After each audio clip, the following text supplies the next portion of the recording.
investigator on the World Health Organization team investigating the origins of the pandemic, has admitted the lab leak theory is definitely not off the table. Dr. Peter Ben Embarek, who led the WHO team in Wuhan, said they didn't get hard facts or detailed data from the Chinese lab at the center of the storm over the origins of the coronavirus outbreak. Embarek, an expert on animal diseases and food safety, stressed he was skeptical of the theory that the virus emerged from the Wuhan Institute of Virology, WIV, but admitted it was still a possibility. The WIV is known to have been experimenting with bat coronaviruses and creating infectious hybrid strains for tests, and is located just a stone's throw from where the virus first emerged in December 2019. The WHO team visited the lab as part of their mission, which was tightly controlled and stage managed by China. Embarek's comments came during a virtual event with Dale Fisher, who was part of the team which visited Wuhan in February last year at the start of the outbreak, according to the Washington Examiner. Embarek previously said the lab leak theory would not be recommended for future studies and was considered extremely unlikely. In an astonishing U-turn, he admitted it was still one of the 4 theories being explored and repeated twice that it is not. I take it you found no research into SARS-CoV-2 in any of the labs.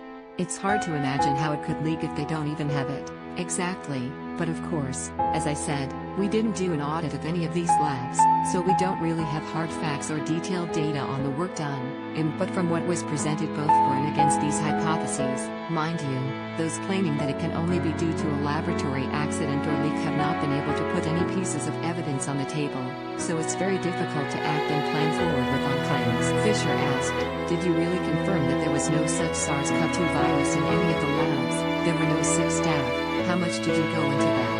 Embarek replied, we had discussions, and we had visits to all the labs of relevance in Wuhan, so we saw a few of them, including the Wuhan Institute of Virology. The laboratory accident is part of our hypothesis. We have been discussing it openly with our counterparts, which I think is the first time that this has been, so that in itself is good progress. Last month, a WHO scientist who was also part of the team sent to Wuhan stressed that the leak hypothesis remains up. Professor Prof Watson appeared BBC One's The Andrew Marr Show, and he said additional investigations were needed to look at a potential leak from the WIV in more detail. That's a hypothesis that remains on the table and could certainly have further work done on it, Professor Watson told Marr. He revealed that the Communist Party refused to hand over raw data that was requested. The New York Times also reported that Chinese officials had urged the WHO team to embrace the government's narrative about the source. WHO investigators and their Chinese counterparts appeared to offer more questions than answers when they revealed their findings in a 3-hour press conference. The joint event offered many explanations and theories on the origins of the virus, but the only one seemingly dismissed was the lab leak. What do we know about the Wuhan Institute of Virology? The Wuhan Institute of Virology is the highest security lab of its kind in all of China, and can be found right at the heart of the origins of the global. Various theories have been swirling about the lab, which is headed up by Chinese scientist Dr. Shi Zhengli. Most scientists do not believe the virus leaked from the lab, and the lab itself has categorically denied the claims. The lab specialized in bat-borne viruses and had been carrying out experiences on them since 20. Airlocks, full bodysuits, and chemical showers are required before entering and leaving the lab, the first in China to be accredited with Biosafety Level 4, BSL-4. BSL-4 labs are the only places in the world where scientists can study diseases that have no cure. Scientists from the lab even tested mysterious virus which killed 3 miners 1,000 miles away in Yunnan province back in 20. It has been suggested this fatal mystery bug may have been the true origin of COVID. Experts at the lab also engineered a new type of hybrid supervirus that can infect humans in 2015, according to medical journal Nature Medicine. Despite fears surrounding the research, the study was designed to show the risk of viruses carried by bats which could be transmitted to humans. There is no suggestion the facility's 2015 work is linked to the pandemic. The lab was also recruiting new scientists to probe coronaviruses in bats just 7 days before China has begun tightening security around its biolabs, with President Xi Jinping saying it was a national security issue to improve scientific safety at a meeting last February. Further admissions by WHO that the virus may have come from outside China and its apparent backing of the Communist Party's theory that the virus may have come from frozen food led to allegations the probe was a The organization itself is already facing questions about how it handled the early days of the pandemic, being accused by the US of being China-centric. It comes after a study claimed that a mysterious dark database hidden by China could be the smoking gun which proves the virus did leak from the Wuhan. This week, The Sun Online revealed that the closely guarded cache of information is believed to include unpublished samples of data on new viruses and hidden bat collection. Most of the WIV's databases were once accessible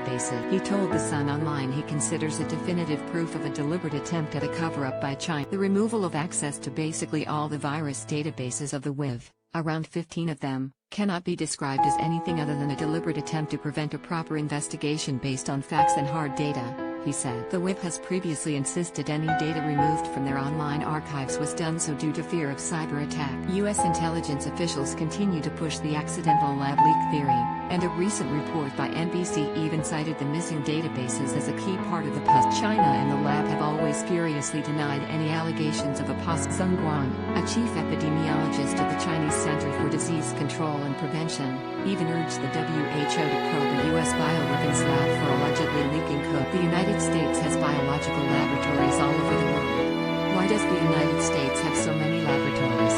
What is the purpose of this? He told Chinese media. He claimed that the bug did not start in Wuhan as part of China's campaign to question where the pandemic, but the White House has said it has deep concerns over the WHO investigation, which was carried out in a tightly managed fashion alongside scientists who were on the team have already broken cover and revealed China did not hand over all the data they requested, and there was always politics in the documents already revealed. Beijing downplayed the bug to protect its image, and there have been repeated allegations that China has manipulated its death and last month, new documents released by the U.S. revealed scientists in Wuhan fell ill with COVID-like symptoms in late 2019, months before the pandemic began to ravage. MPs have also been pressuring the British government to investigate after a top U.S. official revealed the Trump White House considered a leak the most credible origin.